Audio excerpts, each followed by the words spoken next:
And we're back with Lauren Petrullo. In today's conversation, we're going to talk about all of the massively impactful, but actually very simple Instagram strategies that you should be partaking in right now in order to what? Grow your business, grow your followers, everything?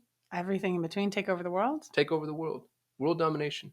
Wow Yeah. All right. So the floor is yours, madam. Wow us. us. Okay, so this is something that we actively do in our business, and it's something that you can delegate to a VA. It's something that your social media manager or social media intern could do. It's really foundational and pretty basic.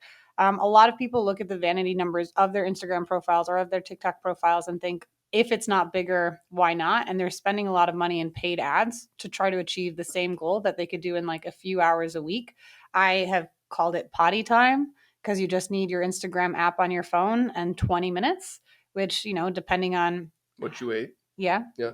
Could justify potty time. Right. But where I think a lot of brands will spend too much time and overcomplicate a really simple process is they don't want to go to basics and they want to say like, oh, I'll spend the money on these ads and this will work. But really foundationally, if you know who your ideal customer profile is, if you know who your competitors are and where people are going that aren't you, and you offer similar content or value content ads to content they're interested in looking at, whether it's financial education, real estate investment, supplements, weight loss, whatever industry you fit into, and you have value first content on your profile and you want to get that in front of new people, you can just start engaging with your competitors' Instagram profile. So let's say that you're buying this black shirt. I buy my shirt from Cuts. Cuts. Okay. Let's say I am True Classic and I want to go after Cuts Instagram audience.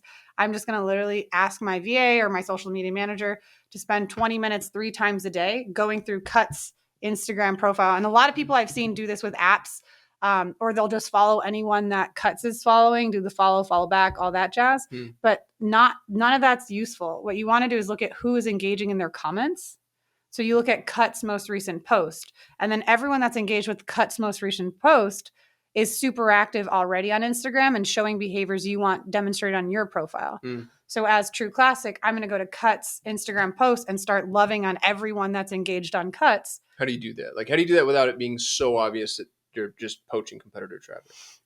Who cares? Okay, so you're full frontal. Like, hey, True Classic is better than Cuts. No, okay. No, the first conversation is, so we'll use a highlight tool inside Google Chrome. So we'll track who we follow. So we'll follow the people that are engaging. Hold on. That's a nugget unto itself. Tell us about the highlight tool. I didn't know this exists. Yeah. So we organize all of our stuff with a Chrome extension. We highlight tool. So everyone that we're looking at, we'll highlight their name and then it gets automatically added to a Google Sheet. So we'll know if we're going to unfollow them, because we don't want to have like 20,000 followers. So you follow them to have the conversation and then unfollow them when you're done. Yes. Well, we follow them to get catfishing Instagrammers is what you're doing. We follow them so that we get their attention, because we're going to follow them and they're like, oh, who's this notification? Yeah. Who's this brand True Classic? This is really interesting. Okay, I'm going to go creep. Oh, it's a brand. Okay, understood. But then you keep liking their stuff, or like you start engaging in some of their posts briefly, or even if at the laziest version, you follow them, they see what you have content about like classic t-shirts or like t-shirts that fit really well, and that's what you want your feed to be full of. Yeah. Great. Why wouldn't I follow you if your most recent content is great? Easy peasy. I'm already following other e-commerce brands similar to you. There's so much about that that's already brilliant before you even engage with them. To just go to your competitors, look at who's engaging with their messaging, and just follow them. Because I do. Anybody who follows me, not anybody, but very often, I'll go check them out, who they are, what's going on. And then I've raised my hand and said, I'm interested in this. And so you're dragging them over to you. But then you engage. Yes. We'll engage in Messenger or on the... No, on their posts. We love on them the way we want them to love on us. But wait a minute. They're on a Cuts.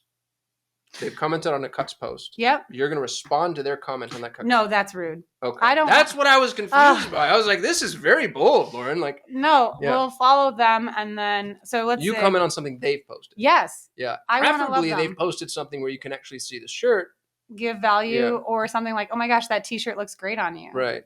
Or it would look better. We don't want to be salesy. Okay. Because we just want to be nice, love on them, and let them know that we also have great content they may be interested in. So maybe they have a inspirational quote and just be like, oh, that cuts deep. That's a really good one. #cuts. Yeah. But you're Too Classic, so it doesn't work. Yeah. Yeah. So, but to that capacity, like even at the lazy part, you just follow the people that are already engaging because they're accustomed to following e-commerce brands. You'll have this spectrum of individuals that don't Yeah, want to they're your engage with cookie people, brands. your collie people, your watch video people, your Yeah. brand people. But like people will follow and they'll use apps that will follow all of Cut's followers, and 98% of them are garbage. The only people I want from Cuts are the people that are actively engaging on Cuts because I want actively engagers on our That's so profiles. smart. And I love the idea that you're tracking who you followed so you can unfollow them later. Yes. But we'll also then, so we don't engage right away. If they follow back Mm. within 3 days, then we'll go give them some love. And then depending on if they end up starting a conversation with us, or then it becomes a sales thing versus just a Instagram growth or TikTok growth strategy, then we'll keep the follow. I need a CRM for this. How do you track all this? It's a Google Sheet and a Google Chrome extension called Highlights. Highlights. Yes. Okay. We'll leave links to highlights in the show notes. That's a great strategy.